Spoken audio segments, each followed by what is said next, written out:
Friends, स्वागत है आप सबका अपने यूट्यूब चैनल आर्या एजुकेशन पे। आज इस वीडियो का टॉपिक है पंचायती राज व्यवस्था और पंचायती राज व्यवस्था से रिलेटेड जितने भी इम्पोर्टेंट क्वेश्चंस हैं और जो किसी न किसी एग्जाम्स में पूछे गए हैं वो इस वीडियो में डिस्कस करूंगी। तो चलिए शुरू करते हैं आज का पहला क्वेश्चन।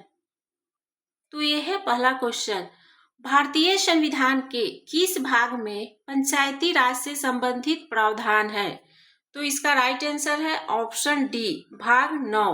भारतीय संविधान के भाग 9 में पंचायती राज से संबंधित प्रावधान है। भारतीय संविधान के किस भाग में नगरपालिकाओं से संबंधित प्रावधान है? तो इसका राइट आंसर है ऑप्शन बी, भाग 9 के क। भारतीय संविधान के भाग 9 के क में नगरपालिकाओं से संबंधित प्रावधान है। संविधान के किस भाग में ग्राम पंचायतों की स्थापना की बात कही गई है? तो इसका राइट आंसर है ऑप्शन बी, भाग 4। संविधान के भाग 4 में ग्राम पंचायतों की स्थापना की बात कही गई है। भारतीय संविधान का कौन सा अनुच्छेद राज्य सरकारों को ग्राम पंचायतों को संगठित करने का निर्देश देता है? तो इसका राइट आंसर है ऑप्शन ए, अनुच्छेद 40। भारतीय संविधान का अनुच्छेद 40 राज्य सरकारों को ग्राम पंचायतों को संगठित करने का निर्देश देता है। संविधान की 11वीं अनुसूची में निम्नलिखित में से क्या सम्मिलित है? तो इसका राइट आंसर है ऑप्शन बी, पंचायतों का कार्यक्रम। पंचायतों का कार्यक्रम संविधान की 11वीं अनुसूची में सम्मिलित है। पंचायती राज प्रणाली किस पर आधारित है? तो इसका राइट आंसर है ऑप्शन बी, सत्ता के विकेंद्रीयकरण पर। सत्ता के विकेंद्रीयकरण पर पंचायती राज प्रणाली आधारित है।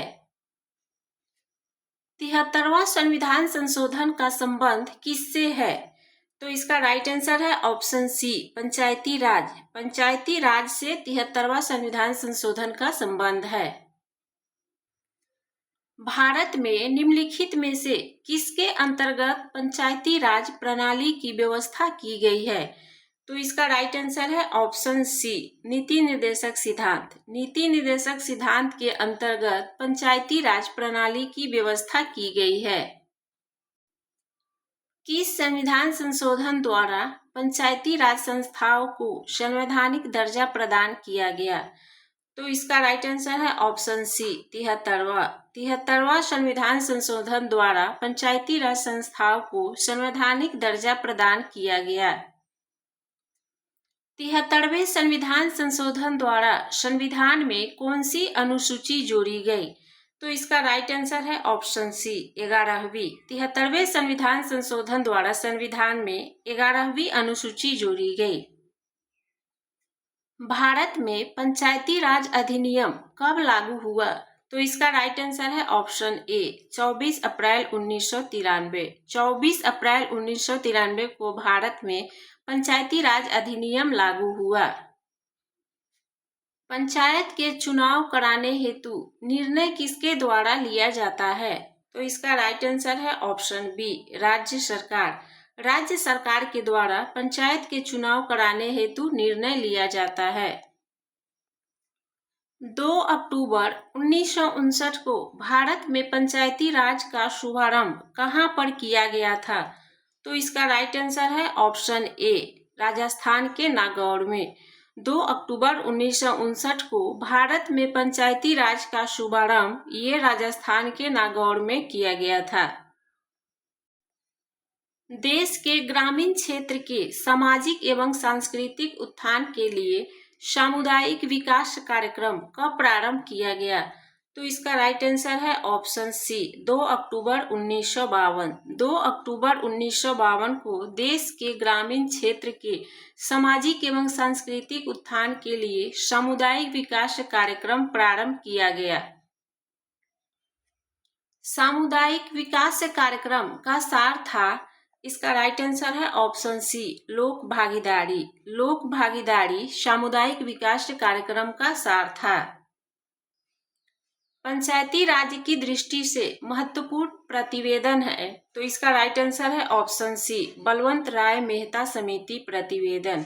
बलवंत राय मेहता समिति प्रतिवेदन पंचायती राज की दृष्टि से एक महत्वपूर्ण प्रतिवेदन है। लोकतांत्रिक विकेंद्रीकरण का सुझाव दिया गया, तो इसका राइट आंसर है ऑप्शन डी, बलवंत राय मेहता द्वारा। बलवंत राय मेहता द्वारा लोकतांत्रिक विकेंद्रीकरण का सुझाव दिया गया। भारत में पंचायती राज की त्रिस्तरीय व्यवस्था का अनुमोदन किस समिति के द्वारा किया गया था, तो इसका राइट आंसर है ऑप्शन ए, बलवंत राय मेहता समिति। बलवंत राय मेहता समिति के द्वारा भारत में पंचायती राज की त्रिस्तरीय व्यवस्था का अनुमोदन किया गया। बलवंत राय मेहता समिति ने किसको अधिक शक्तिशाली बनाने का सुझाव दिया, तो इसका राइट आंसर है ऑप्शन सी, पंचायत समिति। पंचायत समिति को अधिक शक्तिशाली बनाने का सुझाव ये बलवंत राय मेहता समिति ने दिया। पंचायती राज के चुनावों में राजनीतिक दलों को खुले तौर से चुनाव चिन्हों के आधार पर भाग लेने का सुझाव किस समिति ने दिया, तो इसका राइट आंसर है ऑप्शन बी, अशोक मेहता समिति। अशोक मेहता समिति ने पंचायती राज के चुनावों में राजनीतिक दलों को खुले तौर से चुनाव चिन्हों के आधार पर भाग लेने का सुझाव दिया। पंचायती राज संस्थाओं के संगठन के 2 स्तर होने का सुझाव किसने दिया, तो इसका राइट आंसर है ऑप्शन ए, अशोक मेहता समिति। अशोक मेहता समिति ने पंचायती राज संस्थाओं के संगठन के 2 स्तर होने का सुझाव दिया। 1977 में पंचायती राज व्यवस्था की समीक्षा के लिए गठित समिति की अध्यक्षता किसने की थी, तो इसका राइट आंसर है ऑप्शन बी, अशोक मेहता। 1977 में पंचायती राज व्यवस्था की समीक्षा के लिए गठित समिति की अध्यक्षता ये अशोक मेहता ने की थी। पंचायत स्तर पर राज्य सरकार का प्रतिनिधित्व कौन करता है, तो इसका राइट आंसर है ऑप्शन ए, पंचायत सेवक। पंचायत सेवक पंचायत स्तर पर राज्य सरकार का प्रतिनिधित्व करता है। पंचायती राज व्यवस्था अपनाई गई थी, तो इसका राइट आंसर है ऑप्शन बी, लोकतंत्र की शक्तियों के विकेंद्रीकरण के लिए। लोकतंत्र की शक्तियों के विकेंद्रीकरण के लिए पंचायती राज व्यवस्था अपनाई गई थी। पंचायती राज संस्थाएं अपनी निधि हेतु निर्भर है, तो इसका राइट आंसर है ऑप्शन बी, सरकारी अनुदान पर। सरकारी अनुदान पर पंचायती राज संस्थाएं अपनी निधि हेतु निर्भर है।